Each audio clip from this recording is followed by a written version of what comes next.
Greetings and welcome to another edition of the AUHSD Future Talks.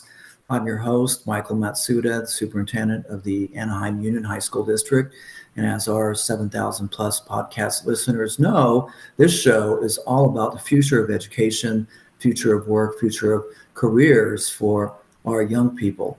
And we're so lucky to have an amazing array of experts from teachers, even students, to college presidents and school deans and business CEOs. And we have many of our own talent in-house as well, including our very own Scott Reindl, our guest today. Say hi, Scott.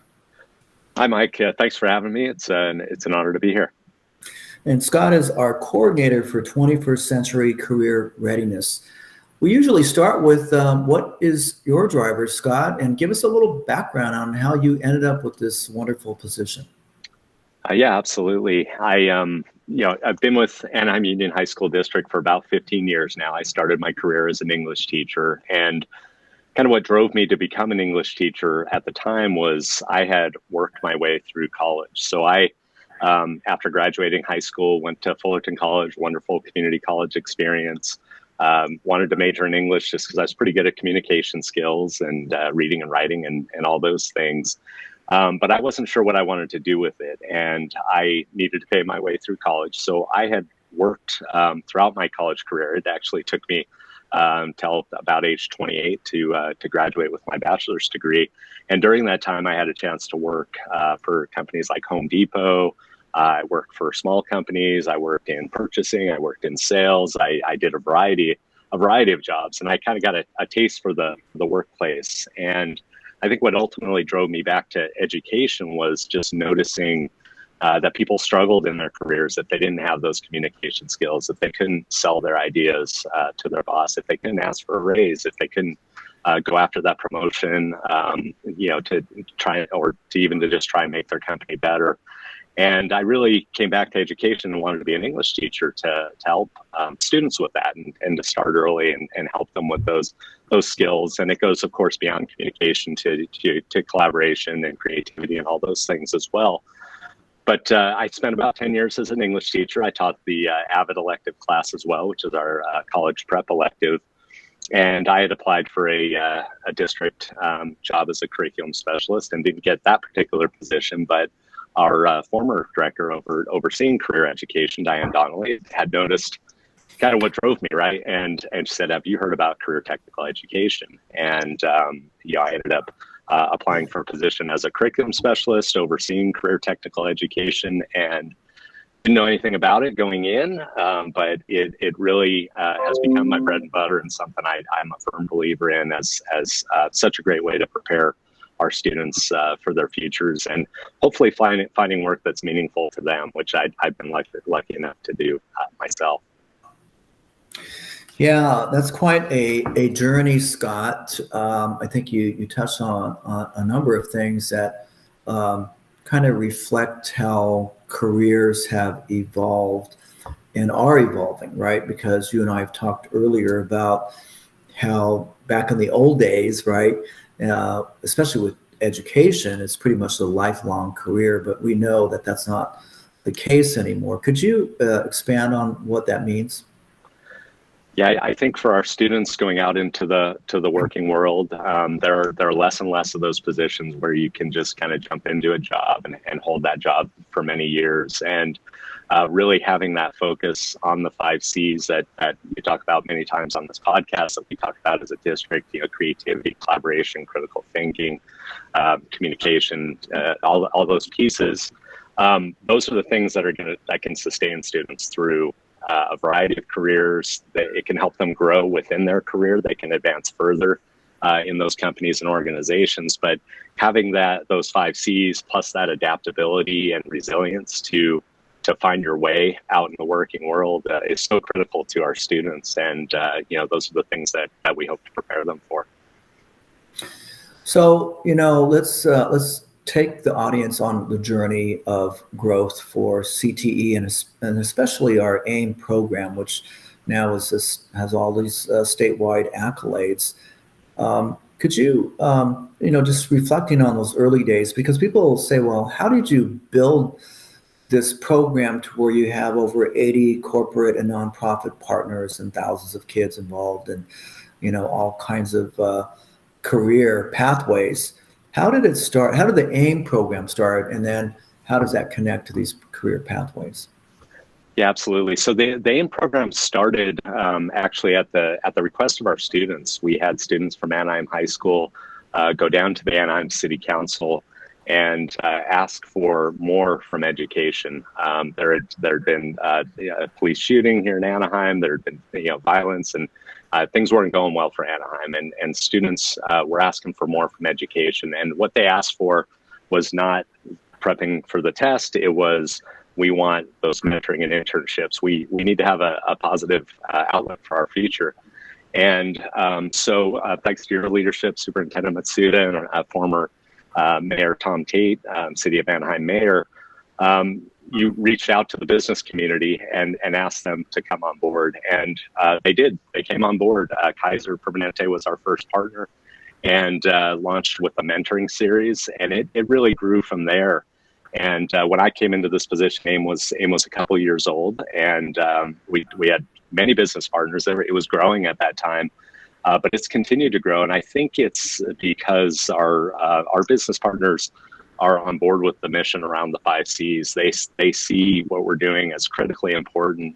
You can't just have an employee who's just good at their job. They need to have the ability to collaborate. They need to have the character and ethics to guide their decisions in the right way and make those sound choices. And so I think through word of mouth and through starting to see themselves as partners in education, the AIME program has been able to grow to over 80 business partners. There was a point though where the mindset of the business CEOs changed, because initially it was more like sort of philanthropy. Well, we're going to help out these low-income kids, mostly kids of color. But over time, it's evolved to where, hey, these are amazing kids. We can potentially hire them in our own businesses. What was going on in terms of the internship experience? Because you think about it, just focused on changing our kids' mindset, but it also changed some of our corporate partners' mindset. Could you tell us how that happened, and what do you think happened in their thinking? Yeah, what I noticed early on in attending our AIME events and interacting with students, and then also with the business partners, was that interacting with our students really it brought meaning to that day for the business that was participating. They really started to see a positive impact that they could make, beyond kind of going into work and kind of completing their work. But I think along the way as well, I think over the last 5-6 years, Orange County has realized that we're losing kids. Like we have kids who graduate from some of our great universities here in Orange County, but then they go off and work in Silicon Valley, or they go work in another state. And I think our business partners have realized we have great talent right here in Orange County, and it's in the interest of our business community to develop that talent and to keep that talent here in Orange County.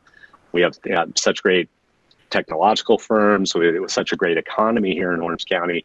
But I don't know that our students realize it. And I think our business partners are recognizing, hey, we need to be a part of this educational movement.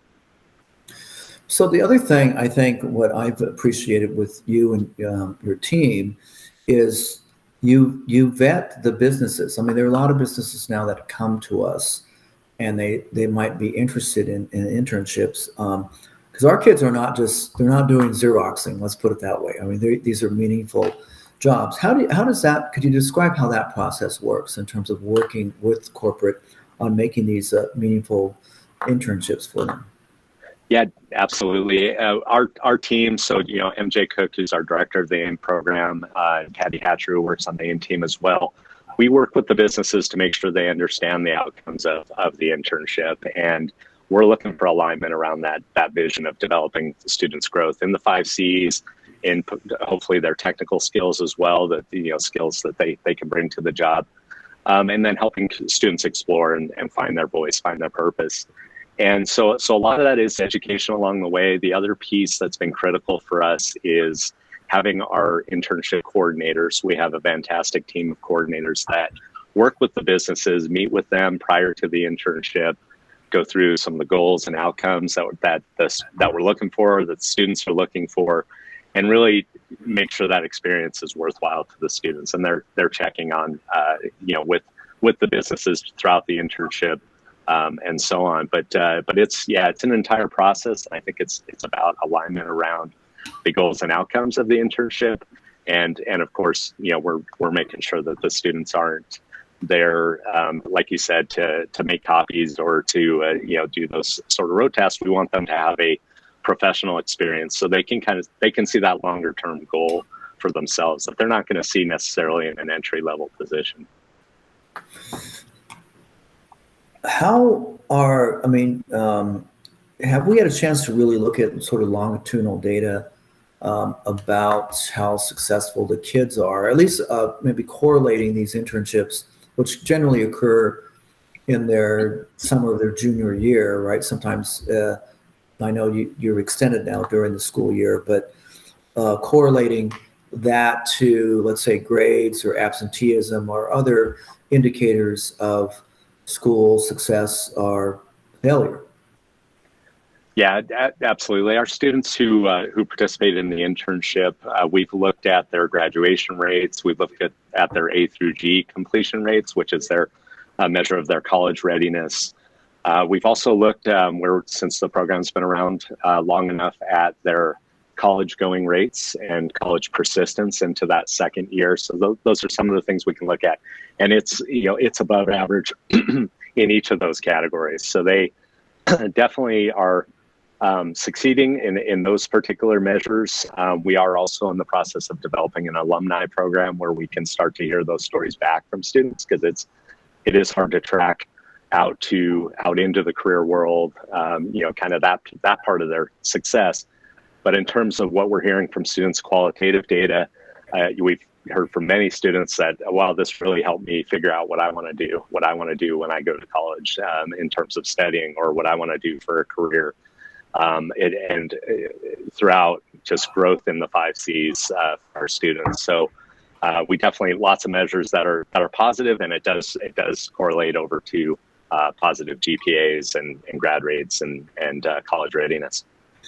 I mean, you talked a little bit about the life of these students and the careers, right? We have to prepare them for multiple careers. Could you connect that preparation to this framework called the Career Preparedness Systems Framework? I mean, we're trying to intentionally build skills for these students to navigate this very uncertain world of work that they're headed into. Yeah, absolutely. And what I love about the Career Preparedness Systems Framework is that it's a very balanced approach to career education. So it's centered around 3 pillars: student voice and purpose, youth voice and purpose, technical skills, and then the 21st century skills, or the 5 C's that I mentioned. And I think if we were doing too much of any one of those things, we would be moving in the wrong direction. If we were just focused on the 5 C's, students would still be kind of left with, okay, what am I going to do in terms of that technical, what's that career choice that I'm going to go for? Or potentially they're choosing a career without having explored all the different options, without figuring out what they care about, where do they want to engage in the community, what problems do they want to solve. So I think it goes back to providing that balanced approach, so students have that sense of agency as they make their choices beyond high school, as they think about where they want to go as a career, rather than kind of having the jobs that fall their way and where they happen to end up, to really drive them to solve those problems out in the world that they want to tackle through those career choices. Do you think, Scott, in terms of the feedback you're getting from the corporate folks or the nonprofit leaders, that our kids are, because we have emphasized these emotional intelligence, the 5 C's and these soft skills, that they're coming in with a really solid foundation in that they're aware of the 5 C's, and the corporate people are beginning to notice that? Yeah, absolutely. Our business partners are consistently blown away by our students. They're just amazed at their work ethic, their ability to communicate, their openness to learn. Our students are often participating in meetings with professionals. They're sometimes creating presentations and presenting to adults and doing an amazing job at it. So I think our approach and focus around the 5 C's, student voice and purpose, technical skills, I think it's paying off. I think our partners are just amazed at the preparedness of our students. And these are typically our high school juniors, sometimes our younger students even, that are participating in some of these programs. Could you talk about some of the specific experiences that they're getting in these internships? Yeah, absolutely. So we have, a variety of business partners in all sorts of fields: healthcare, nonprofits, tech companies, that sort of thing. One of the more amazing experiences this last summer was having some of our students work with eCadence, who is implementing our learning management system. But our students were able, a group of students from Cambridge Virtual Academy in our district, were able to become part of this, what's called an eCadence tech squad, and to work on the help desk documentation that was going to be provided on the website for our teachers, for our parents, for our students, to guide them in using this new learning management system. And the students actually got to experience the Agile framework, which is used out in industry. It's a framework for guiding the work of a team with projects and tasks and opportunities to review and report out to the team. And the students really had that authentic experience of using that framework as they work through this project, and just did an amazing job. And those things that they created, a lot of times in an internship, students are creating something that's kind of just for pretend, or it's just a temporary project. Well, our students' work is actually posted on the help desk and is actually being used by eCadence. And it's that sort of experience that not only shows what a great experience for students, but just how terrific our students are and the skills they bring to the internship experience. And learning how to navigate these virtual platforms too. I mean, people think that everybody's going back to face-to-face, but many of our business partners are not. They're in a hybrid mode, and it's expected that this next generation of workforce young people need to be able to navigate different platforms virtually and be comfortable in groups and leading projects and so forth. So kudos to you and the team for helping to make that happen. There's a lot of traditional sort of internships. Kaiser would be one of them, which just, in running a hospital, right? There's just all kinds of job opportunities. They're not all related to the medical field, but there's a lot of interest now in artificial intelligence. Could you share some of this new internship opportunity with this startup, Loco AI in Irvine, right? So we're going to be able to launch some very innovative internships. Yeah, absolutely. And with artificial intelligence, we're really starting to see that's something our students are going to have a working knowledge of, regardless of the career field that they go into. It's touching on so many industries.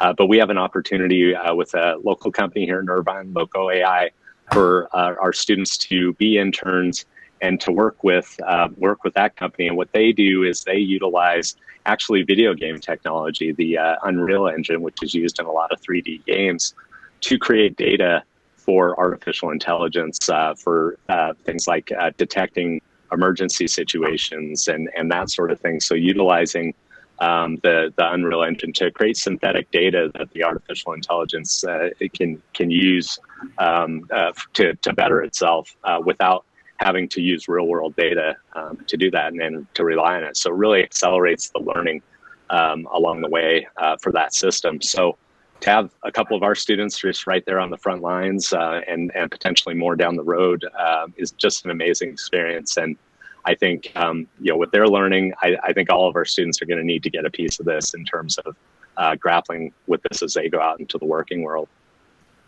So in the few minutes we have left, we've kind of talked about our business and nonprofit partners in these actual internships.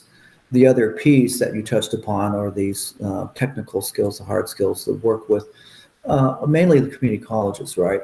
So you have the internships and then you have the dual credit. Could you talk for a bit about how important that partnership is, aside from the business and nonprofit partnerships with the community college in creating these dual credit opportunities? Yeah, absolutely. Our partnerships with Cypress and Fullerton College in terms of that dual credit have been critical in developing our pathways. Our students, as an example, in our cybersecurity pathway at Magnolia High School, they're earning those college credits and high school credit, but on top of that, they're earning industry certifications that are used out in the world. And then we're adding in the Google certifications as well to prepare our students. But what's great about the community colleges is they, like us, they're in tune with industry. They keep in touch. They keep up to date on the latest trends in industry. So they're going to bring that to the students in these dual enrollment classes. And then when our students graduate from AUHSD, they're already on the pathway towards a certificate. And in some cases, our students could even have earned a certificate prior to graduation. And that's something that they could jump into a job with right off the bat at graduation. It's a great way for them to work their way through college. If that's something they need to do, they're getting an entry-level position that's far above what they could get without that experience, those credits, those certifications. It's like it's exciting just hearing about all these things that we're doing. But last you and I, spoke about next. What's next, right? There's always something next with the AIME program and the work that you and your team are doing. And you talked about expanding the externships to teachers, right? Could you tell us a little bit about that? Yeah, absolutely. We would love to expand the AIME program to help our teachers get out to industry and to keep up. As I mentioned, our CTE teachers, they keep up on industry trends. But we want all of our teachers to focus on career readiness. Our students are learning technical skills in their English classes, their science classes, their visual performing arts classes. They're learning the 5 C's and the technical skills in all of those classes. And we would love to help our teachers learn about what's happening in the working world, keep up to date on the skills and things that they can bring back to their classroom. And I think what it really does for the classroom is it helps make things relevant for the students, which makes everything better. It makes everything better for the teacher, the students. It provides a purpose to the work that the students are doing. Not that it's not there now, but when a teacher can really connect it to what's going on currently out in the workforce and some of the problems and technical things that students are going to be tackling, I think it just elevates education in a big way. I always love chatting with you, Scott, because you and your team are always innovating. You're thinking of new ideas and new ways to expand opportunities, not only for our students, but now you're talking about expanding opportunities for teachers. So that's awesome. We are out of time, so it goes by very fast. I said it would. And on behalf of all of our kids and our entire district, Scott, kudos to you and your team for helping to make so many opportunities come alive for our young people. Thank you so much. Yeah, my pleasure. Thanks for having me, Mike.